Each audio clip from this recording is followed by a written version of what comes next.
네, 오늘 마태복음 13번째 시간 4월 7일 주일 말씀 같이 보도록 하겠습니다. 저희가 마태복음을 쭉 연속해서 보고 있는데요. 연속해서 보는 것에 장점이 항상 있다고 말씀드렸죠. 그렇죠?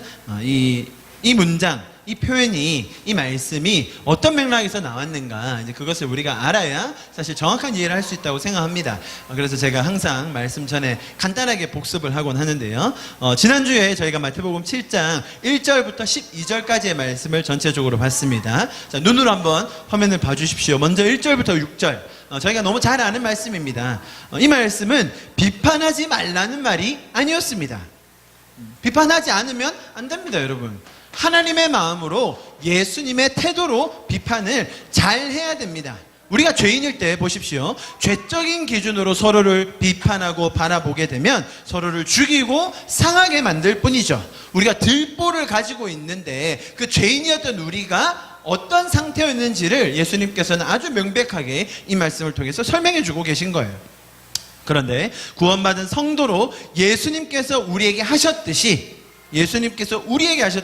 서로를 바라볼 때 서로를 용납하고 용서하고 사랑할 수 있게 된다는 그런 설명이었습니다. 보십시오. 우리가 개와 돼지였습니다. 우리가 거룩한 것과 진주를 알아보지 못하고 가치를 알아보지 못하고 버리려 했던 우리가 개와 돼지였습니다. 그런데 그러한 우리를 예수님께서는 나무라지 않으시고 오히려 그렇게 무지하고 무례한 우리들을 본인이 스스로를 낮추셔서 겸손하게 섬김으로 심지어 목숨까지 내어주심으로 우리를 구원하셨습니다. 그 지혜를 우리가 배워야 하는 겁니다. 먼저 우리가 복음의 그 은혜와 감격을 맛본 자로서, 그 소중함을 깨달은 자로서 지금도 그 진주와 거룩한 것의 가치를 모르는 자들에게 어떻게 다가갈 수 있을지에 대해서 예수님의 지혜를 구하는 우리 교회가 되기를 바랍니다. 그 설명이었습니다.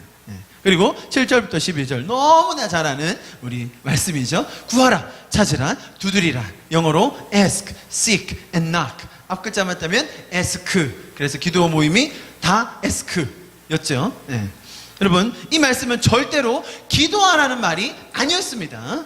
하나님은 어떤 분이신가? 너희가 지금까지 섬겼던 그 신, 너희가 지금까지 따랐던 그 세상 풍조, 세상 가르침, 너희가 거기서 구걸하고 거기서 안절부절 못하고 거기서 잘해야만 신이 열어주고 구해주고 찾는 거라고 생각했지? 아니야. 나는 다른 신이야. 너희 하나님 아버지는 다른 신이야. 세상에 나쁜 아버지라도 자녀가 달라고 할 때 좋은 것 다 주지 않니? 근데 너희 신은 도대체 왜 그 모양이야? 나는 그런 신이 아니야. 나는 너희가 달라고 하면 다 준단다. 나는 너희가 나한테 구하면 다 주고 싶어 한단다. 너희가 찾을 때에 가장 좋은 곳으로 찾아주고 싶어 하는 신, 아버지가 나 야훼 하나님이다. 그러니 나에게 구하라.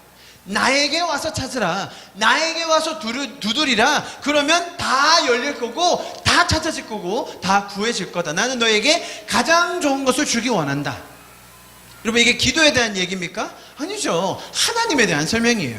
우리가 기도를 얼마나 더 열심히 구하고 열심히 찾고 문을 두드려서 부서질 때까지, 열릴 때까지 두드려야 구해진다는 그런 말이 전혀 아닌 겁니다.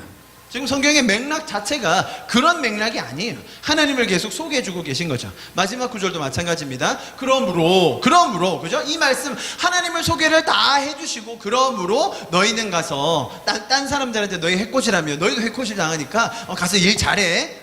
너희 업보를 잘 쌓아야 돼. 뭐 그런 말이 아니라는 거예요. 12절의 말씀이 우리에게 주는 명령, 좋은 권고, 이런 말씀이 아니라 내가 예수 그리스도가 지금 어떻게 너에게 먼저 했는지를 깨달으라는 거죠. 우리가 어떤 존재인지를 알게 되면 우리가 그만큼 할 수 있다는 예수님의 놀라운 선언과 선포인 것입니다.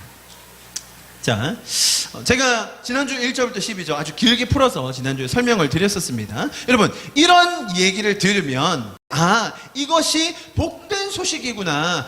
이래서 복음이구나. 이래서 우리에게 하나님께서 주시는 그 뉴스구나. 좋은 소식이구나 라는 걸 깨닫게 되는 거예요. 여러분, 마태가 전하는 좋은 소식, 복음이라고 했습니다. 이것은 좋은 충고가 아닙니다.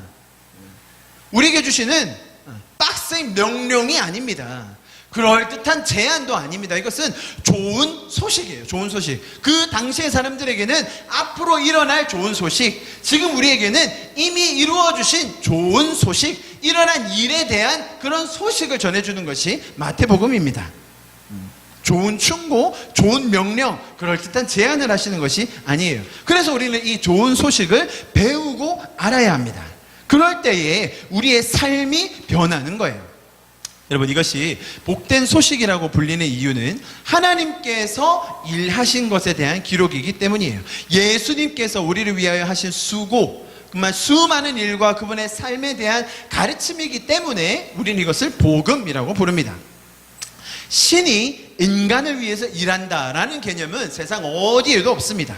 항상 인간이 신을 위해 일하고 신을 기쁘게 하고 신을 감동시켜서 그의 마음에 흡족하게 되면 복을 받고 저주를 피하게 되고 자식도 얻고 어쩔 때는 횡재도 하고, 그런 것이 세상의 이치, 타종교의 원리입니다. 여러분, 기독교의 원리, 성경이 말하는 하나님은 전혀 그런 분이 아니십니다. 여러분, 하나님이 먼저 일하십니다. 하나님이 수고하십니다. 하나님이 직접 일하세요. 성경이 뭐라고 표현합니까? 하나님은 쉬지도 않으시고 주무시지도 않으신대요. 뭐 하려고요? 우리를 어떻게 하면 힘들게 할까? 어떻게 하면 더 명령을 더 줄까? 그러려고 쉬지 않고 주무시지 않으십니까? 하나님은 우리를 돌보시고 우리를 인도하시고 우리가 은혜 가운데, 그 감격 가운데 거하게 하실 수 있도록 쉬지도 졸지도 않으신다는 겁니다. 그리고 우리의 평안과 감사를 회복하기 위해 아들까지 보내시는 거예요. 그리고 그 하나님께서 죽음으로 끊어진 관계를 회복하기 위해서 스스로가 희생양으로, 대속물로 죽으셔서 우리를 구원하십니다. 여러분, 이게 얼마나 놀라운 기가 막힌 선언입니까? 그래서 이것을 우리는 복음, 좋은 소식이라고 부릅니다. 그래서 복음은 뭐라고 정의할 수 있냐면 모든 사람에게 주시는 하나님의 기쁜 소식이 되는 거예요. 모든 사람에게, 누구에게도 차별 없이 모든 사람에게 누가 주시는요? 하나님이 하나님적 차원에서 인간이 할 수 없는 그 일을 대신 이루어주신 그 하나님적 차원의 기쁜 소식. 인간들 차원의 기쁜 소식은 어디 땅값 올랐다더라, 어디 물건이 잘 팔리다던데, 그런 거지만 하나님께서 주시는 기쁜 소식, 영원히 죽을 수밖에 없었던 우리를 구원하기 위하여 하나님이 오셨다는 겁니다. 여러분, 성경의 그 누구도 스스로의 의로움과 잘남과 선함과 탁월함으로 선택받지 않았습니다. 여러분, 죄인은요 열심히 하면 더 죄 쪽으로 가기 마련입니다. 죄인이 심오하게 생각하고 일을 하면요 심오한 죄가 나옵니다. 곰곰이 생각하고 일을 하면요 아주 곰곰이 죄가 들어와요. 자기 느낌대로 일하잖아요. 그럼 느낌대로 죄가 확확 들어옵니다. 그렇기 때문에 하나님께서는 죽어있는 우리를 살리기 위한, 우리를 구원하기 위한 프로젝트를 이루어 가시는 겁니다. 그 놀라운 하나님을 찬양합니다. 자, 저희가 지금 계속 나누고 있는 이 복된 소식, 복음에 대해서 간략하게 정리했습니다. 여러분, 사람들이 참 이 고약한 성질이 있는데, 이런 구원의 복된 소식을 들으면 아, 그렇구나, 하나님의 마음은 그런 거구나, 와, 이런 과정이 이렇게 되는구나, 관계가 이렇게 되는구나, 인격적인 뭐 이런 거를 봐야 되는데, 그래서 결론이 뭔데? 그래서 구원받으면 우리가 어디 가는 거야?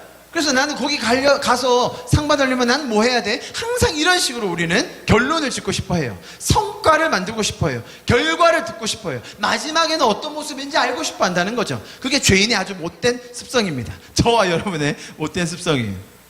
그래서 이 복음의 귀결점, 결론, 마지막 도착점에 대하여 우리는 알고 싶어 하죠. 그리고 거기에 갈 수 있을지 없을지, 거기 가서 나는 어떤 상태일지에 대해서 아주 궁금해합니다. 오늘 말씀이 이제 그것과 참 연결이 됩니다. 그런 개념을 가지고, 자, 제가 지금 서두에 설명드린 이런 복음은 참 인격적이고, 그죠? 관계적이면서 풍성함이 있는 반면, 사람들이 죄적으로 생각하는 그런 복음의 마지막 결론은, 그래서 우리는 어디로 가는 거야? A or B 어디야? 천국, 지옥 어디야? 항상 그런 걸 생각하게 되고, 그래, 천국에 가면 나는 부자야, 가난한 자야? 내 지위가 뭐야? 항상 이런 식으로 생각한다는 거예요. 여러분, 이렇게 잘못된 개념으로 이 구절을 보면서 우리가 항상 오해하는 개념이 천국이라는 거예요. 자, 오늘 구절 한번 보십시오. 길이 있습니다. 한 길은 넓고 한 길은 좁습니다. 자, 그리고 어딘 길로 들어가라라고 이야기합니다. 여러분, 근데 막상 지금 이 구절을 보시면 천국에 대한 얘기입니까, 이게? 여기 천국이라는 표현이 나옵니까? 여러분 이 구절을 보면서 우리는 천국밖에 생각하지 않았었죠? 이 구절이 지금 천국에 대해서 얘기하는 건가? 지금 보십시오. 제가 뭐 과장하는 거 아니에요. 지금 천국이라는 단어 어디 나오나요? 그냥 길 두 가지에 나와놓고 하나는 넓은 길, 하나는 좁은 길, 협착하다. 너희가 좁은 길로 가라 이렇게 설명하셨습니다. 사람들이 어쩜 이렇게 예수님의 의도와는 전혀 다르게 성경을 자기 눈으로 보는지 참 신기하지 않나요? 우리 이 구절을 보면서 항상 천국에 가는 방법이라고만 생각했습니다. 천국에 가려면 어느 길로 가야 된다고요? 좁은 길. 어떤 길요? 가시밭길. 어떤 길요? 협착한 길. 그 가다 보면 막 가시가 있어서 발표 아파도 아우 참아야 돼. 왜? 천국에 가야 되니까. 지금 그 말 하시려고 예수님이 이 말씀 하셨을까요? 자, 그런데 여러분 제가 이 구절은 비록 천국에 대한 말은 아니지만 저희가 오늘 이 구절 전체를 설명하기 위해서 천국에 대한 개념을 다시 한번 잡고 가야 될 필요가 있습니다. 우리가 하는 신앙생활과 또 그 마지막이라고 생각되어지는 그런 천국에 대한 개념을 조금 제가 정립을 하고, 비록 아니지만 왜냐하면 결론이 좀 글로 이제 모아지기 때문에 설명을 좀 드리겠습니다. 여러분, 인간은 다른 동물, 다른 생물들과 비교했을 때 참 신비한 점이 많습니다. 그 특징 중에 하나가 욕심이 많아요. 욕심이. 인간은요 끊임없이 우리 자신을 채우려고 노력합니다. 보십시오. 육신적으로, 육체적으로, 혹은 정서적으로, 혹은 감정적으로, 혹은 이성적으로 완전하게 채워주고 만족이 되고 막 부족함이 없는 상태. 자, 그런 상태가 뭐 있을 수도 있잖아요. 주관적으로 막 육신이, 감정이, 이성이 너무 풍족하고 좋아요. 그런 상태를 사람들은 천국이라고 부르지는 않아요. 자, 그런 상태에 있는 사람을 부러워하기도 하고 혹은 스스로 뿌듯해할 수는 있죠. 그런데 인간은 참 이상하게도 뭔가 만족이 된다. 그리고 1시간만 지나면 뭐 더 없나? 뭘 더 해야 되지? 뭐 더 센 거 없나? 더 좋은 거 없나? 사람의 습성은 항상 그리로 가게 돼 있어요. 육체적으로도 마찬가지고요. 정서적으로도, 감성적으로도, 이성적으로도 다 마찬가지예요. 그리고 사람들은 그것을 항상 비교하고 경쟁하고 자랑합니다. 반대로는 위축되기도 하죠. 자, 그러니까 타 종교에서는 이런 인간의 습성, 멈추지 않는 갈망, 원함이 있으니까 다른 종교나 사상, 철학 등에서는 그런 원함, 욕구, 갈망을 그냥 아예 비우라고 해요. 그거 비우라고. 그것만 비우면 행복해진다고. 그 원하는 마음, 그거를 내려놓으라고 항상 얘기하죠. 버리고 비우고 좀 가볍게 살고 오히려 나누면 더 풍성해진다고 많은 종교들이 그렇게 가르칩니다. 자, 그걸 하기 위한 방식으로 동원되는 또 수단이 있으니 그것이 고행과 수행이에요. 패턴이 비슷해요. 어느 정도 그걸 하는 사람들이 있어요. 옛날에 뭐 저희 스님들 중에서도 막 등을 땅에 안 대고 몇 년을 사셨다더라 뭐 이런 분들도 계시고, 면벽 아시죠? 면벽 벽에 얼굴을 대고 수년간 지내셨다. 저도 해봤는데요. 벌 받느라고 정말 힘들더라고. 목이 막 꺾일 것 같은데 등을 땅에 안 대고 막 몇 년을 지내고, 뭐 거기 절하는 건 뭐 말도 못 하잖아요. 그리고 막 음식을 안 먹고 뭐 십수일을 버틴다든지 잠을 안 잔다든지. 자, 그거 하는 이유가 뭐예요? 내 안에 있는 이 번뇌와 이 욕구와 이 갈망들을 좀 내려놓고 없애서 내가 좀 자유한 모습, 뭔가 초월한 모습으로 가기 위한 시도이죠. 또 혹은 뭐 다른 타 종교에서는 전통적으로 우리의 이런 시스템이라고 여겨지는 사회의 모든 이런 시설 혹은 이 제도들을 벗어나, 뭐 대표적으로 결혼이라는 것을 벗어나 속세로 들어가 출가하여 혹은 수도원에 들어가서 오로지 다른 세상 모든 시스템과 구별되어서 거기에서 살면서 내 자신을 돌아보는 이제 그런 방법들이 있죠. 여러분, 이런 일련의 과정들은 인간의 노력만을 강조하고 어떤 정확한 기준선이 없어요. 얼마나 하면 되는지, 어느 정도 했으면 다 이룬 건지에 대한 기준이 없어요. 그죠? 몇 년을 참으면 되는 건지, 얼마 동안 안 먹으면 되는 건지 그런 기준이 없기 때문에 항상 허무하게 끝납니다. 자, 그러나 이런 행위 자체는 참 허무한데 인간의 이런 갈망하는 마음, 채워지지 않는 상태가 얼마나 고귀한 건지는 기억해야 돼요.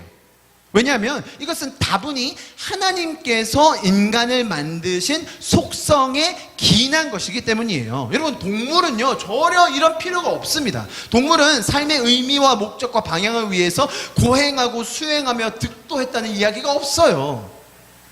자, 그런 동물이 만약에 나온다면, 혹은 동물들이 모여가지고 우리가 드디어 우리 동물 인생의 의미를 찾아야 된다라고 하면서 저 코끼리를 대상으로 우리가 함께 예배하고 절하고 저를 섬기자라고 한다면 여러분, 인류 역사가 다시 쓰여져야 될 겁니다. 동물들은 예배하지 않습니다. 동물들은 삶의 의미에 대해서 고민하지 않습니다. 동물들은요, 탐심도 별로 없어요, 여러분. 야생에 사는 동물 중에 비만인 동물이 거의 없어요. 사람들 중에는 비만이 아닌 사람을 찾기가 어렵죠. 사람은 탐심과 탐욕이 너무 많고 죄로 인하여 그런 절제력과 질서가 망가졌기 때문에 사실 이런 현상들이 나오는 거예요. 여러분, 동물은요, 비만이 별로 없기 때문에 성인병, 암이 없습니다.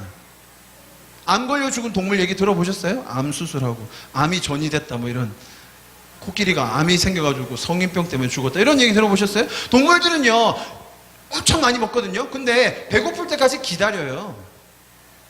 사자가 야생에서 동물을 막 잡아먹고 엄청 많이 먹거든요. 그리고 배가 막 터지도록 먹고, 그리고는 거의 일주일, 2주일은 가만히 있어요. 배가 부르니까. 인간은 어떻습니까? 더 먹으려고 막 재놓고, 냉장고에 재놓고, 어쨌든 더 많이 먹으려고 하는 게 인간의 습성이죠. 죄적인 마음입니다. 그런데 왜 사람은 동물과 달리 이렇게 계속 원하는, 채워지지 않는, 끝까지 바라는 그런 마음이 있을까라는 거예요. 여러분, 그것은 우리가 영적인 존재이기 때문이에요. 동물과 우리가 정말 다른 가장 근본적인 건 영적인 것. 지금 우리가 드리는 이런 예배가 영적인 행위인 거예요. 단순히 감성적인, 지성적인 혹은 관계적인 만족으로 그치는 것이 아니에요. 여러분, 영적이라는 말의 의미는 오로지 하나님과의 관계에서만 정의될 수 있는 거예요. 예배 왔는데 배불리 먹여주고 또 좋은 사람 만나고 멋진 선물을 받아간다. 참 좋겠죠. 그것 자체가 나쁘다는 건 아니에요. 그러나 본질이 빠지면 사실 아무거나 다른 걸로 대체돼도 되는 거죠. 저희 교회 밥이 전국에서 제일 맛있는 밥이지 않습니까, 여러분? 다 인정하시죠. 저 뭐 전국에서 뭐 둘째가 라면 서러운 저희 교회입니다. 그렇다 한들 밥 먹으러 왔다면, 근데 저희 교회, 제가 이 설교를 준비해서 조금 애매해요. 우리는 공짜로 주지, 밥도 맛있지. 그러니까 아무리 설명을 하면 좀 어렵겠는데, 밥을 맛있게 먹을 거면 그냥 다른 좋은 식당 하면 좀 비싸서 그래서 여기 올 것 같겠는데, 아무튼 그런 비본질적인 게 아무리 좋아도, 아무리 화려하고 아무리 잘 돼 있어도 여러분, 그런 거 채우려면 다른 데 가도 됩니다. 우리가 교회로 모이는 이유는 영적인 것, 그게 뭐예요? 하나님과의 관계, 하나님을 알아가는 것 때문에 우리는 이 자리에 모인 거예요. 그래서 교회는 좋은 시설, 맛있는 밥, 뭐 마음이 찔려요. 맛있는 밥, 좋은 사람들만 있는 곳이 아니라 하나님을 배우고 그분을 더 알아가는 곳이 되어야 합니다. 그것이 우리가 영적인 존재다라는 그 뿌리에 맞닿아 있는 거예요. 인간은 채워지지 않는 뭔가가 항상 있어요. 정서적으로, 육체적으로, 관계적으로 필요도 당연히 있지만 그러나 기억해야 할 것은 그것보다 훨씬 더 근본적인, 그리고 존재적인 것을 영적인 만족을 통해서 얻어야 된다는 거예요. 영적인 것에서 우리가 하나님의 형상으로 지어진 그 근본적인 기쁨이 충족되기 때문이에요. 자, 보십시오. 제가 지금 천국을 설명하려고 지금 이렇게 끌고 왔어요. 천국이 뭔가, 지금 동물과 비교하고 동물과 다른 점, 영적이다. 영적인 게 채워져야, 우리는 아무리 육적인 거, 감성적인 거, 지성적인 거 채워줘도 거기서 그쳐지지 않는다. 여러분, 사람들이 다 그런 거 아시잖아요, 그죠? 영적인 존재인데 그 영적인 관계가 완전히 회복되는 게 천국이에요. 그게 천국이에요. 다른 걸 천국이라고 부르는 게 아니에요. 하나님과 분리되어 죽어있던 우리의 영이 다시 살아나고, 그리고 관계를 맺는 것, 그것을 천국이라고 부르요. 그리고 그 인격적이신 하나님과의 관계, 그 풍성하고 놀랍고 경이롭고 경외하는 그 관계 속에서 누리는 기쁨, 그 감격, 그 감사, 은혜, 사랑, 이런 것을 우리는 천국이라고 부르는 거예요. 그래서 천국은 말 그대로 관계적인 표현이고 관계적인 설명이에요. 하나님은 우주의 창조주이시고 만유의 주관자이시고 인류를 구원하신 분인데, 감히 그분과 친밀하게 막 친구라고 불러쌌고 이러면 마음 어려우신 어른분들이 많아요. 나는 주의 친구, 지금 엎드려 절하고 그분을 경외하기도 바쁜데 어디 저렇게 경박하게 말이지. 그런 분들 많이 계셨습니다. 우리는 그분을 예배해야 되고 경외해야 되고 섬기고 복종해야 된다, 이런 말들을 많이 하세요. 그러니까 그렇게 그게 틀릴 했다는 말은 아닌데 그렇게만 강조하다 보면 우리는 하나님을 두려운 분, 경외하는 분, 하나님을 어떤 보스, 우리의 상사처럼 생각하고 그분을 만족하게 해드려야 되고 그분을 섬기려고 부단히 노력해서 나중에는 성과에 따라 천국에 가서 상 받는다는 개념이 팽배해지는 거예요. 여러분 하나 정리하고 넘어갑니다. 하나님을 경외한다, 그죠? 무서워한다라고 생각하시잖아요. 여러분 경외한다라는 단어의 뜻은 그런 게 전혀 아니에요.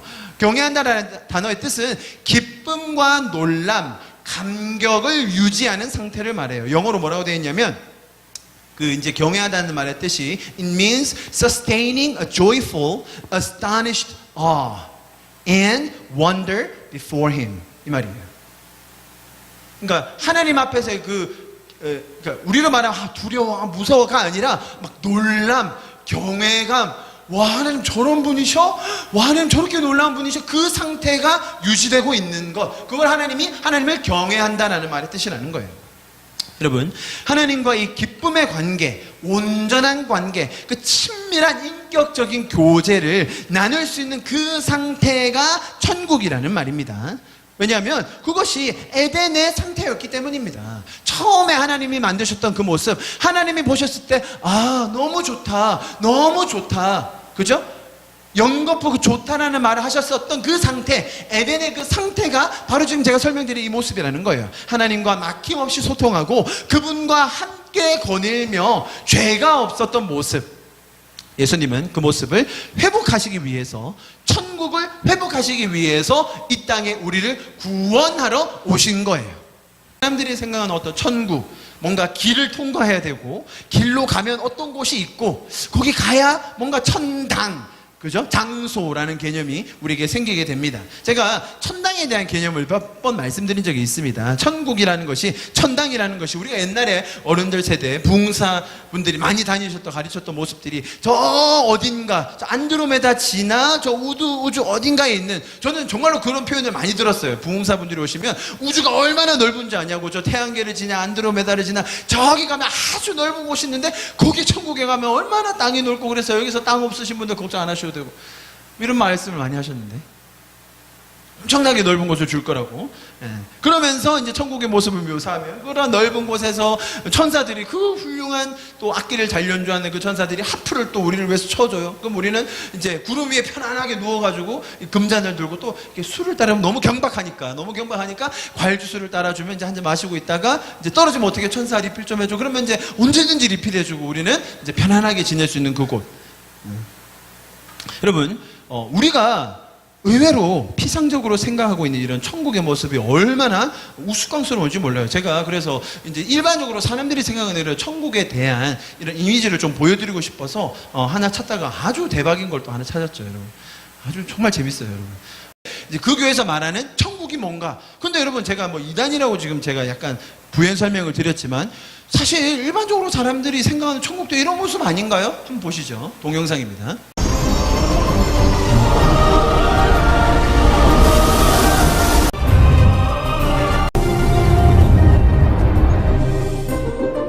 아버지께서는 개인의 취향에 맞게 곳곳을 아름답게 만들어 주셨습니다. 자, 함께 구경하실까요? 이곳은 개인 풀장입니다. 사명 감당을 위해 마음껏 하지 못했던 수영을 언제든 즐겁게 할 수 있도록 만들어 주셨지요. 앞으로 영원히 마음껏 수영을 즐기실 수 있답니다. 사명 감당으로 사랑하는 사람들과 함께하지 못했던 것을 아시고 아름다운 경치를 구경하면서 향기로운 차를 마시며 대화를 나눌 수 있는 곳입니다. 성 안의 인테리어는 고풍스럽고 우아한 디자인을 좋아하는 마음을 아시고 그 취향에 맞게끔 디자인해 주셨습니다. 맛있는 과일과 다발을 먹으며 행복한 대화를 나눌 수 있지요.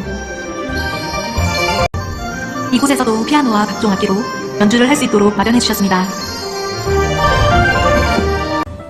지난날 사랑하는 이들과 함께하는 시간까지도 기꺼이 아버지 나라를 위해 드렸던 마음을 기억하셔서 특별히 만들어주신 공간입니다. 사랑하는 만민의 성도님들, 아버지께서는 만민의 성도님들을 위해 이토록 아름다운 곳을 준비하고 계십니다. 제가 조금 긴 동영상을 좀 짧게 편집했고 2배속으로 돌려서 조금 뭐 이해가 안 될 수도 있지만 9분 넘는 뭐 거의 이제 천국 들어가는 입구부터 시작해서 따라라 해가지고 이제 구석구석 둘러보는 뭐 이런 동영상이었습니다. 웃기고 유치하고 참 천박하고 우스꽝스러운데 그러면 한번 정직하게 생각해 보자는 거예요. 우리가 생각하는 천국은 그럼 뭔데요? 일반적으로 교회에서 봉사분들이 혹은 강사분들이 설명하는 천국은 뭐냐는 거예요. 이거랑 조금 다릅니까? 이거보다는 조금 더 저는 모던한 게 좋은데 이거는 또 이렇게 고풍스럽게 인테리어 해줘. 난 드럼이 좋은데 여기 피아노 빨간 피아노 너무 부담스러워. 어떻게 해야 될지 모르겠어요. 저는 동영상 보는데. 일반적으로 뭐 이단이나 아주 천박하게 생각하는 천국, 천당에 대해서 계속 제가 여러분과 설명을 드렸는데 오늘 아주 결정판으로 이렇게 동영상 하나, 시각적인 효과가 아주 뛰어나죠, 그죠? 우리가 생각하는 천국이 이와 별반 다르지 않다는 것을 우리가 자각해야 됩니다. 지금까지 배워왔던 천국, 천당이라는 모습이 제가 이렇게 자꾸 희화화해서 제가 유머스럽게 막 이렇게 구름 누워있고 뭐 합하고 얘기하지만 저는 어릴 때 그거밖에 배운 적이 없어요, 여러분. 제가 주일학교 때 맨날 그렇게만 가르쳤어요. 제가 그 사진 찾으려고 하다가 이걸 동영상을 발견한 건데 사진이 천국에서 검색하면 사진이 다 똑같아요. 구름에 둥둥 떠가지고 천사도 옆에서 뭐 이러고 있고 예수님 얼굴 빛나시고 우리는 막 이렇게 들어가는 다 그거예요, 다 그거. 왜 다 구름 위에 있는지 몰라. 그리고 집들은 인테리어가 다 저래요. 난 빈티지가 좋은데 저렇게 난 부담스러워요, 저는. 의외로 우리가 성경에서 말하는 천국에 대해서 아주 오해하고 있다는 거예요. 여러분, 예수님께서 이제 앞으로 마태복음 저희가 이제 산상수훈 끝나고 나서 뒤에 쭉 천국 비유에 대해서 많이 풀어주세요. 예수님께서 앞으로 가르쳐 주실 천국의 모습은 전혀 이런 것이 아닙니다. 천국은요, 관계의 회복이고 천국은 관계를 누리는 것입니다. 그 영적인 관계는 어떤 육체적인, 사회적인, 지적인, 감정적인 만족으로 대체될 수가 없는 거예요. 그런데 사람들은 마치 이 땅에서 못 채운 육체적인, 감성적인, 지성적인 욕구를 마치 거기서 채울 것처럼 거기서 엘레강스하게 좋은 시설에 좋은 음식을 먹으면서 채워질 것처럼 오해하고 있다는 겁니다. 여러분, 사람들이 자신의 그 영적인 갈망을 해소할 수가 없어서 세상 것들로 대신하고 있는 게 지금 현재 모습입니다. 기독교 작가인 리처드 포스터라는 사람이 그렇게 사람들이 욕구를 가지고 채우려고 하는 것을 세 가지로 정리했습니다. 돈, 성, 권력. 거의 맞다고 생각합니다. 여러분, 이거 세 개가 나쁜 게 아니에요. 그죠? 돈은 가치 중립적이죠. 우리가 어떻게 쓰느냐에 따라 다른 겁니다. 성은 하나님이 주신 우리에게 너무나 좋은 선물입니다. 그런데 세상이 그 가치와 방식을 완전히 바꿔놓은 거죠. 권력 자체가 나쁜 건 아닙니다. 여러분, 권력은 생길 수밖에 없어요. 그러나 권위적이 되고 권력을 이용해서 그것을 사람들을 이용하는 데 써먹으면 안 되는 것이죠. 그렇게 사람들은 자신에 있는 영적인 갈망을 이해하지 못한 채 세상 것으로 채우려고 하는 그런 현실을 우리는 세상에서 봅니다. 우리가 이러한 세상에서 우리가 천국을 누릴 수 있는 삶을 주심에 우리는 다시 한번 감사하는 시간이 되기를 바랍니다. 자, 다시 한번 우리 본문으로 들어가서 보도록 하겠습니다. 오늘 본문에 이 적혀진 문자 그대로 보니, 자, 제가 아까 설명드렸던 것처럼 천국이라는 것이 어떤 장소라고 생각하기 쉽게 적혀져 있긴 해요. 왜냐하면 뭔가 길이 있고 들어가야 되고 선택해야 되고 그런 것처럼 느껴지기 때문이죠. 그래서 인간의 개념으로 볼 때 뭔가 힘든 곳, 어려운 곳이라고 생각하기 쉽습니다. 여러분, 이 지금 앞에 이 구절들을 눈으로 보시면서 들어주십시오. 지금 여기서 말하는 강조점은 천국이 장소고 어디로 가는 길을 선택해야 되고 그 길은 힘들다라는 것이 강조가 아니라 찾는 자가 적다라는 것이 강조예요. 인간의 개념에서 볼 때 천국은 참 가기 어렵고 힘든 곳이다 라는 설명을 하고 있습니다. 사실 여러분 보시면 사람들에게는 천국이 들어가기 어려운 곳이라고 설명하고 싶은 욕망이 있어요. 자, 보십시오. 그러니까 우리들끼리 하는 말이에요. 하나님이 아니라 사람들끼리 말할 때 천국이라는 것 뭔가 너무 소중하니까 너무 가치 있으니까 거기를 쉽게 아무나 가게 하면 가치가 떨어진다고 생각해요. 사람들은. 그래서 그런 가치가 있는 거기 때문에 가기가 어렵고 소수만 간다라고 강조하고 싶어 해요. 그래서 명품이란 말이 뭐예요? 소수만 가지고 있는 거. 명품이 중요합니까? 공기가 중요합니까? 그렇게 비교해야죠. 그죠? 그러니까 하나님은 누구에게나 있어야 되고 모든 사람이 가져야 될 것을 쉽게 만들어 놓으셨어요. 그런데 사람들이 마치 그것이 너무 소중한 것처럼, 나만 소유한 것처럼 어렵게 만든다는 거죠. 그래서 그 소수에 들어가기 위해서 인간 쪽에서 부지런히 최선을 다해서 죽을 힘을 다해서 노력을 해야 들어갈 확률이 높아진다라고 스스로 생각을 해요. 그리고 그 티켓을 땄다 한들 또 나중에는 그게 또 취소될 수도 있으니까 끝까지 열심히 살라라고 얘기하죠. 여러분, 이거는요 정말로 이교도적인 가르침이에요. 제가 최근에 이슬람에 대해서 몇 번 언급을 했는데요. 여러분, 이슬람의 천국관과 뭐가 다릅니까? 열심히 해서 거기서 말하는 5주 5개 기둥을 열심히 지켜서 해야 돼요. 그럼 천국 갈 가능성이 있지만 확신은 없어요. 왜? 기준이 없으니까 취소될 수도 있는 거예요. 여러분, 성경은요 잘 보시면 처음부터 끝까지 자격 없는 사람들을 부르셨어요. 자, 불렀다라는 표현과 반대말이 뭐냐 하면 뽑았다, 선출했다라는 말이에요. 하나님은 부르신 거예요. 누구를? 조금 속된 말로 개나 소나 다, 아무나, 자격 없는 사람. 여러분, 우리 맨날 얘기하는 거 아니에요? 자격 없는 우리, 약한 자를 쓰셔서. 그런데 왜 우리는 성경을 해석할 때 맨날 그 사람은 잘나서, 뛰어나서, 특출나서, 믿음 좋아서 뽑았다고 생각하느냐는 거죠. 저희가 올해 전에 이제 개척하고 처음부터 창세기를 쭉 봤습니다. 그게 얼마나 도움이 많이 되는지 몰라요. 왜냐하면 창세기는 인물 중심으로 스토리가 진행되지 않습니까? 창세기에 나왔던 인물들 중에 누가 하나 믿음 좋아서 뽑혀내는 거예요. 누가 하나 행동이 좋아서, 태도가 좋아서, 일 잘해서 뽑힌 사람이 누가 있냐는 거예요. 아브라함이, 에녹 조금 긴가민가 하시죠? 제가 설명 다 했습니다. 그리고 노아가, 요셉이, 야곱이, 누가 믿음이 좋고 훌륭해서 뽑혀내는 겁니다. 전혀 그렇지 않아요. 저희가 창세기를 보면서 배울 수 있었던 것은 하나님은 믿음 없는 자를 쓰셔서 그로 하여금 하나님과 동행하는 것이 어떤 것인지 가르쳐 주시고, 또 하나님이 일하심을 통해 믿음이 생기는 과정이 얼마나 복된 것인가를 우리는 발견하게 된 겁니다. 자, 그러면 이제 다시 한번 본문을 보시면서 이렇게 질문할 수 있겠죠. 천국 가는 것은, 이 천국이라는 거 제가 설명드렸죠. 관계를 회복하는 것은 쉬운 겁니까? 어려운 겁니까?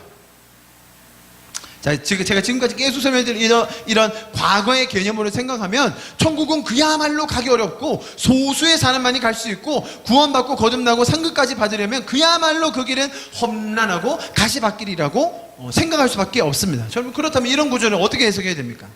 디도서 2장 11절 12절 모든 사람에게 구원을 주신 하나님의 은혜가 나타나 우리를 양육하되, 디모데전서 2장 4절 하나님은 모든 사람이 구원을 받으며 진리를 아는데 이르기를 원하신다. 하나님이 원하신다는 거예요. 베드로후서 3장 8절 9절 사랑하는 자들아, 주께는 하루가 천년 같고 천년이 하루 같다니 한 가지를 잊지 말라. 주의 약속은 어떤 이들이 더디다고 생각하는 것 같이 더딘 것이 아니라 오직 주께서는 너희에 대하여 오래 참으사 아무도 멸망하지 아니하고 다 회개하기에 이르기를 원하시느니라. 자, 하나님의 원함, 하나님의 바람, 하나님이 원하시는 것들이 설명되어 있습니다. 우리가 잘 압니다. 하나님의 마음은 이렇습니다. 자, 그런 하나님께서 구원의 길을 어렵게 만드셔야 되겠습니까? 쉽게 만드셔야 되겠습니까?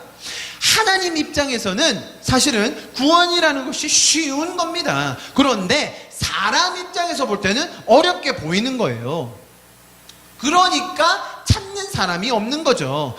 여러분, 사실은 죄인은요 어떻게 가야 될지를 몰라요. 만약에 이걸 길이라고 표현한다면 장님이, 소경이 그 길을 더듬어가지고 안 보이는데 지금 그 길을 찾으라는 말이에요. 어떤 게 넓은 길인지 어떤 게 좁은 길인지 장님이, 소경이, 죽어있는 자가, 아무것도 모르는 사람이 그거 찾아가지고 너는 저 넓은 길로 가면 안 되고 좁은 길로 가야 된다, 지금 그 말씀을 하시는 겁니까? 오늘 본문 다시 한번 보십시오. 여러분, 오늘 본문이 조금 사실은 애매하게 적혀있는 이유가 뭐냐면 뭐라고 되어 있습니까? 14절 맨 마지막에 찾는 자가 적음이라. 적다. 그러니까 소수다. 소수면 어떻게 해야 돼요? 다수에 들어가지 말고 소수 안에 들어가도록 노력해야 된다. 자, 이렇게 이해를 많이 하십니다. 제가 지난번에도 그 영어 표현 하나 가르쳐 드렸는데 B2 용법 기억나세요? B2 용법? 좀 어려운 거였죠. 오늘은 조금 쉬운 겁니다. 하나 가르쳐 드릴 겁니다. 영어 표현에서요, 차이가 있는 이 표현들이 있는데, 하나는 few와 a few가 있어요. 들어보셨죠? 중1 때 배운 겁니다. 중1 때 배운 건데, few, a few 있고, little, a little 있어요. 자, 이렇게 다른데요. 이 구절을 14절에 이게 찾는 찾는 자가 적음이라라는 거를 저희가 가지고 있는 성경 NIV나 NLT가 거의 많은데요. 거기서는 a few라고 했어요. a few. a few는 뭐를 강조하는 거냐면 말 그대로 소수라는 거예요. 소수. 아주 적다. 아주 적은 무리다. 그러니까 어떻게 해야 돼요? 그 안에 들어가야 된다. 제가 영어 성경을 한 30개 정도 봤어요. 영어로만 된 것만 다 봤어요. A few라고 된 거는 NIV, NLT, CJB, CEB, ERV 정도 되고요. 나머지는 전부 다 그냥 few라고 돼 있어요. few. 자, 무슨 말이냐면 이게 원어 자체가 둘 다 적용이 가능하다는 거죠. 자, few, few 말고 few에서 어를 빼면요. 뜻이 뭐가 되냐면 거의 없다. 그러니까 없는 걸 강조해. 원래는 이렇게 야, 우리 한 300명 왔어야 돼. 2명 왔어? There were few people 이렇게 되는 거예요. 뭘 강조하는 거예요? 2명이 왔다가 아니라 거의 없다를 강조하는 거예요. 자, 조금 이해되셨나요? 영어 수업 했는데. 자, 그래서 사실 여기서의 표현은 few가 맞아요. 거의 없다는 걸 강조하는 거예요. 그러니까 적음이라라는 말이 봐봐, 너희 다 있는데 여기 소수는 왔어. 너희 소수 안에 들어가야 돼. 소수 안에 들어가려면 그 좁은 길, 협착한 길, 가시밭길로 가야 돼. 지금 그 표현이 아니라 사람들 다 있는데 한 명도 안 왔네. 완전 없네. 거의 없네. 그렇다고 해서 none, 아무도 안 왔다 하고 하면 너무 절망적이니까 few 해가지고 거의 없다. 많은 수많은 사람들이 있지만 이 길로 오는 사람이 없다. 적음이라라는 걸 강조하는 거예요. 그 소수다라는 게 아니라 이 찾는 사람은 없는 거야. 소경이 이 길을 찾을 수 없는 거야. 죽은 사람이 이 길을 올 수 없어. 거의 없다는 걸 강조하는 표현이 오늘의 구절이라는 거예요. 좀 이해하시겠죠, 그죠? 하나님께서는 보십시오. 나는 너희가 천국 들어오는 게 싫거든. 많이 오면 여기 땅도 좋고 괜히 유지비도 많이 드니까 조금만 들어와. 그러려면 천국 오는 길을 탄탄대로로 만들어 놓으면 안 되겠지? 최대한 어렵고 좁게 길을 협착하고 중간중간에 가시도 좀 뿌려놓고 십자가 지고 오다가 넘어지면 탈락. 가시밭길 걸어오다가 찔려서 발 아프다고 말하면 그것도 실격. 끝까지 살아남는 사람만 들어오는 거야. 알았지? 지금부터 시작. 우리는 신앙생활을 그렇게 생각한다는 거예요. 생각보다 많은 경우에. 그러면 저희가 아까 전에 읽었던 구절이랑 너무 상반되지 않냐는 거예요. 하나님은 그렇게 원하시는데 일부러 못 들어오게, 일부러 어렵게, 일부러 고단하게 만드실 이유가 없다는 거예요. 여러분, 기독교가 너무나 스스로 모순적인 메시지를 전할 때가 너무 많아요. 하나님의 사랑은 한이 없고 그분의 인자는 무궁하고 하나님은 오래 참으시고 어떤 극악무도한 죄인이라도 십자가 보혈의 공로 앞에서는 눈독듯이 녹아진다. 우리 이런 말 얼마나 많이 듣습니까? 집회 가서만, 집회. 그리고 일단 교회로 발을 한 걸쯤 딱 디디면 그 다음부터는 야, 너 천국이 얼마나 어려운 건데 말이야. 너 때문에 예수님이 돌아가시고 너 그거 욕되게 하지 않으려면 얼마나 수고해야 되고 거기 가서 그래도 상까지 받으려면 말이지 최선을 다해야 돼. 앞뒤가 맞지 않는 말을 한다는 거예요. 분명히 제가 설명드린 이런 전반부의 하나님의 성품은 맞는 이야기인데 또 우리의 행동을 강조하는 이런 것은 하나님의 구원의 마음과 성품과 맞지 않는 거예요. 여러분, 타종교는 다른 철학 사상 모든 가르침은 사람의 행동을 항상 강조하게 돼 있어요. 신이 인간을 위해서 어떤 수고, 희생, 봉사는 하지 않아요. 모든 것이 인간의 행동의 여하에 따라 결정돼요. 그 노력의 강도에 따라 조건적으로 이루어져요. 그래서 우리의 행동이 그 조건을 만족시키느냐 못하느냐에 따라 결과가 주어지는 거예요. 신을 감동시키기 위해서 열심히 일하고 재물을 바쳐야 하는 거죠. 신이 만족스러워하면 구원을 받을 수도 있고 평안한 삶을 살 수도 있지만 그것을 정확한 기준을 만들어 놓는 데는 또 한 군데도 없어요. 자, 이게 이 죄적인 술수예요. 보십시오. 뭔가 기준, 너희 1시간 안에 절을 3,000번 해. 그러면 이제 통과야. 이러면 사람들이 끝까지 노력해서 된 사람이 있겠죠. 그런데 그 기준 자체가 없다니까요. 그냥 계속 해야 되는 거예요. 끝까지. 조건으로. 그러니까 사람들을 끝까지 부려먹을 수 있는 거예요.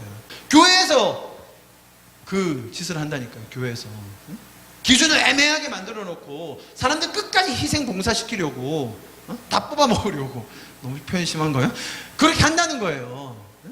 여러분, 하나님의 성품은 전혀 그런 게 아닙니다. 기독교에서 인간의 행동을 강조합니까? 예, 합니다. 그런데 조건적으로 강조하지 않는다는 거예요. 성경에도 사실 사람의 행동에 대한 강조가 많이 있어요. 그러나 그것은 하나님을 감동시키고 하나님의 보좌를 움직이고 뭔가를 받아내고 그것이 구원이든 축복이든 천국의 상급이든 무엇이든 간에 그것들을 바라는 조건으로서의 행동이 아니라는 거죠. 구원받은 저와 여러분 성도가 어떻게 살아야 하는가? 이 은혜를 먼저 경험한 우리는 어떤 삶을 살 수 있는가? 어떤 존재가 되었는가? 결과적인 상태를 보여주는 게 성경에 나오는 우리 행동에 대한 강조라는 거예요. 그것에 대한 예로 팔복을 설명드렸지 않습니까? 팔복이 만약에 조건이라면 말이 안 되죠. 팔복에서 나오는 그 복 받는 방식에 대한 기준이 얼마나 애매모호한데요. 애통하는 자? 여러분 지금 애통하십니까? 저는 지금 엄청 애통해요, 사실 여러분. 어떻게 알아요, 누가 어떻게 알아요? 하나님이 아신다? 그러니까 애매한 거예요.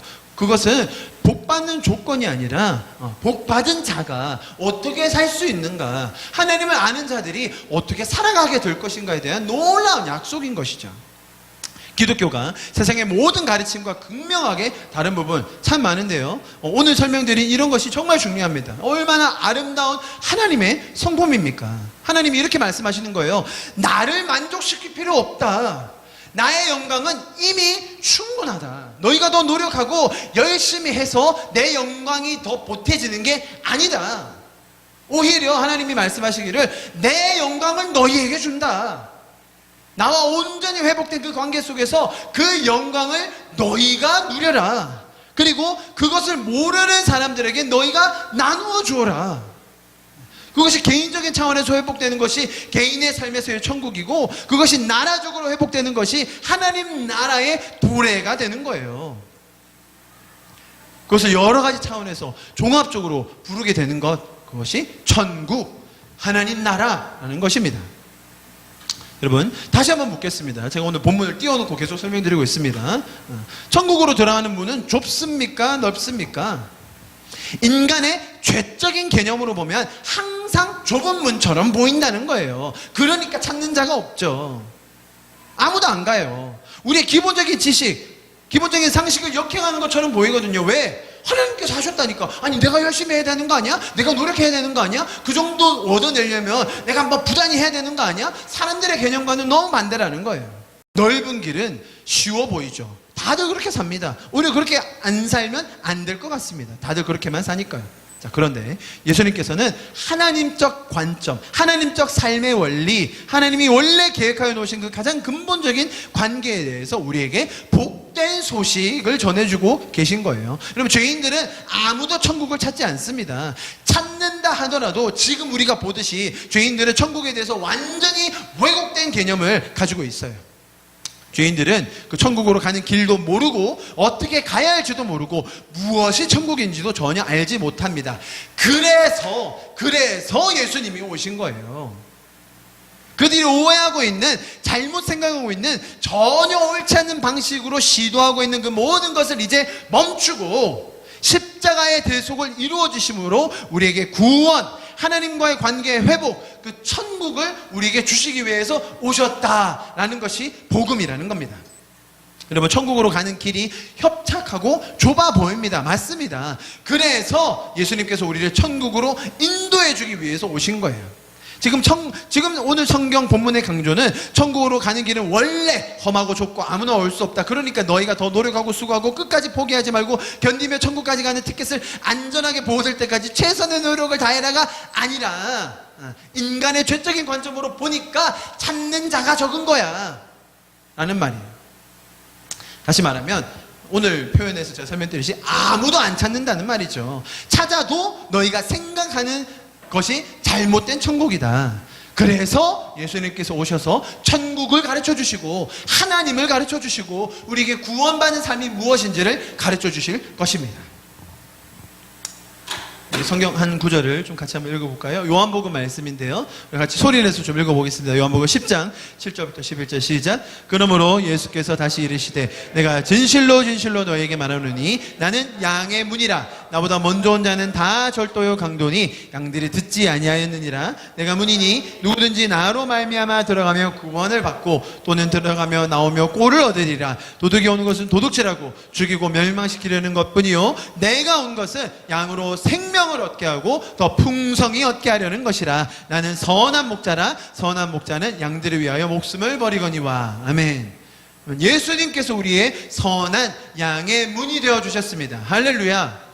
그분으로 인하여 우리는 풍성한 삶을 얻게 될 것이며 구원받은 그 감격을 누리게 될 것입니다. 우리도 다 잘 아는 말씀 요한복음 3장 16절 17절 다시 한번 읽겠습니다. 시작. 하나님이 세상을 이처럼 사랑하사 독생자를 주셨으니 이는 그를 믿는 자마다 멸망하지 않고 영생을 얻게 하려 하심이라. 잠깐만요. 우리 여기까지 너무 잘 알죠. 근데 여기까지밖에 안 읽어요. 17절이 더 중요하다라고 하면 제가 이해될 것 같고 17절도 아주 중요하거든요. 여러분 17절도요 17절까지 좀 항상 읽으셔야 됩니다. 시작. 하나님이 그 아들을 세상에 보내신 것은 세상을 심판하려 하심이 아니요 그로 말미암아 세상이 구원을 받게 하려 하심이라. 아멘. 이 하나님의 마음을 느끼셔야 됩니다. 하나님이 어떤 일을 하고 계신가, 하나님이 무슨 일을 하고 계신가를 우리가 느꼈으면 좋겠습니다. 인간에게 어려워 보이는 그 길, 좁고 협착해 보이는 그 길, 아무도 찾지 않는 그 길이 그렇게 있기 때문에 예수님께서 그 길을 구원의 문을 다시 열어주시기 위해서 이 땅에 오신 거예요. 스스로의 몸을 찢으심으로 하나님과 인간을 가로막고 있던 그 휘장을 반으로 가르시며 이 땅에 오신 것입니다. 예수님 스스로 새롭고 산 길이 되신 거예요. 그래서 우리는 예수님을 통해 구원의 대로로 들어갈 수가 있게 된 것입니다. 그분을 통해 풍성한 삶을 누리는 저와 여러분이 되게 만들어 주신 것입니다. 제가 이렇게 설교를 하면 말씀을 나누면 항상 그런 의문이 드실 수도 있습니다.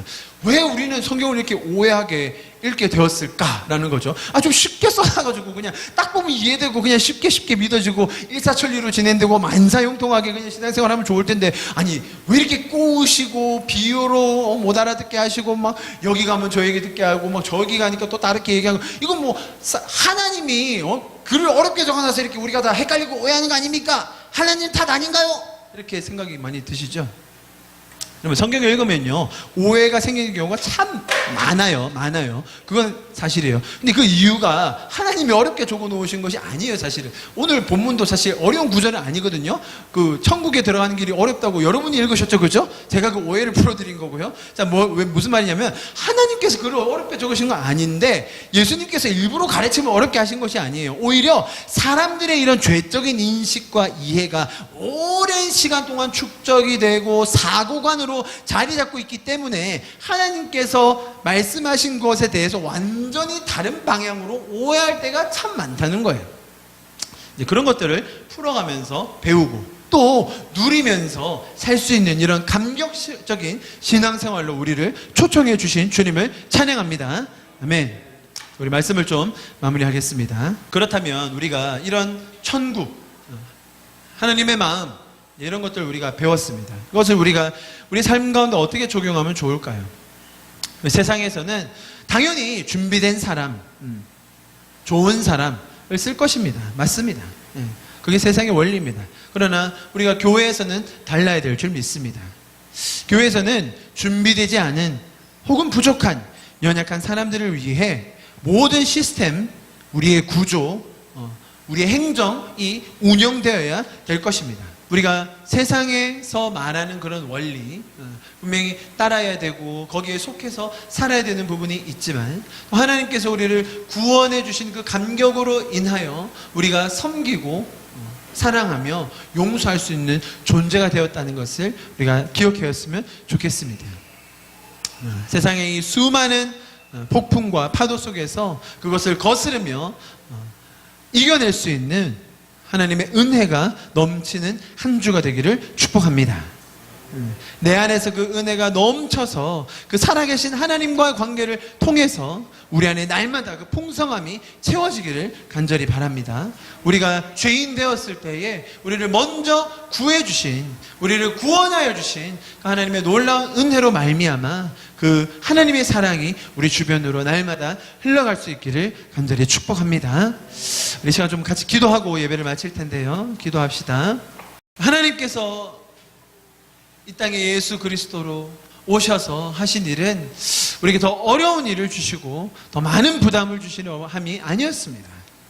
오히려 우리가 할 수 없었던, 죄인으로는 꿈꿀 수 없었던, 상상할 수 없었던, 생각할 수도 없었던 그 일을 이루어주기 위해서 이 땅에 오신 것입니다. 그래서 우리는 그것을 복음이라고 부릅니다. 하나님께서 모든 사람에게 주시는 그 좋은 소식.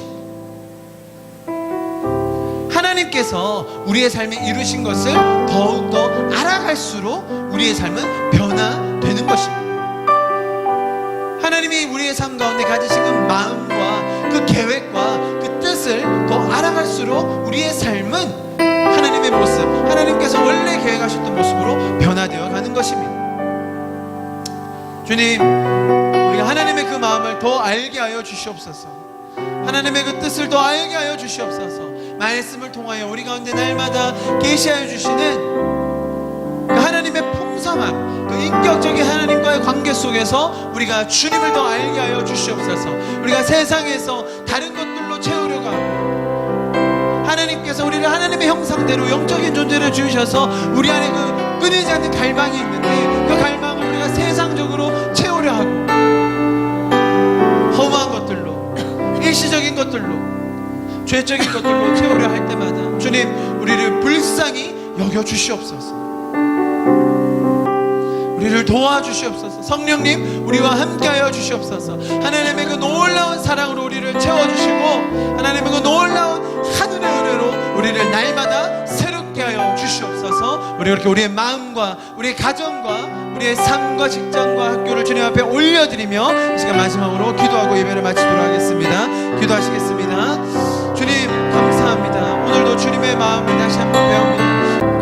주님의 그 모든 것이 내 삶을 가득 채우네. 내 모든 갈증과 필요 주 사랑으로 만족시키니 부족함 없네. 같이 찬양합시다. 나의 공급자, 나의 공급자 또 내 생명 놀라우신 하나님 주 나의 상급 삶의 이유 놀라우신 하나님 주님의 그 모든 것이 내 삶을 가득 채우네. 내 모든 갈증과 필요 주 사랑으로 만족시키니 부족한 주님의 그 모든 것이 내 삶을 가득 채우네. 내 모든 갈증과 필요 주 사랑으로 만족시키니 부족함 없네. 주님의 그 모든 것이 내 삶을 가득 채우네. 내 모든 갈증과 필요 주 사랑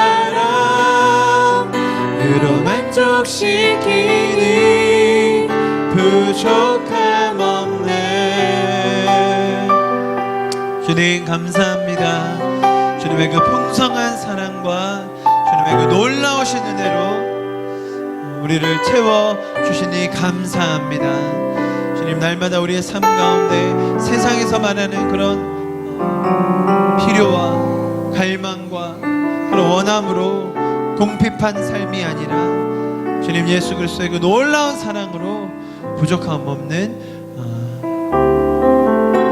이번 한 주가 되게 하여 주시옵소서. 주님, 우리를 구원하여 주시고 우리를 위하여 먼저 일하시고 우리를 위하여 쉬지도 주무시지도 않으시는 하나님의 마음 우리가 다시 한번 배웁니다. 주님,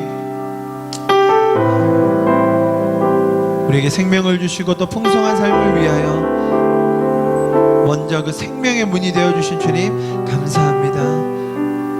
우리가 그 좁고 협착한 길이라 찾지 않고 있을 그때에 우리를 위하여 먼저 다가오시고 일하여 주신 주님 다시 한번 찬양하고 감사를 드립니다.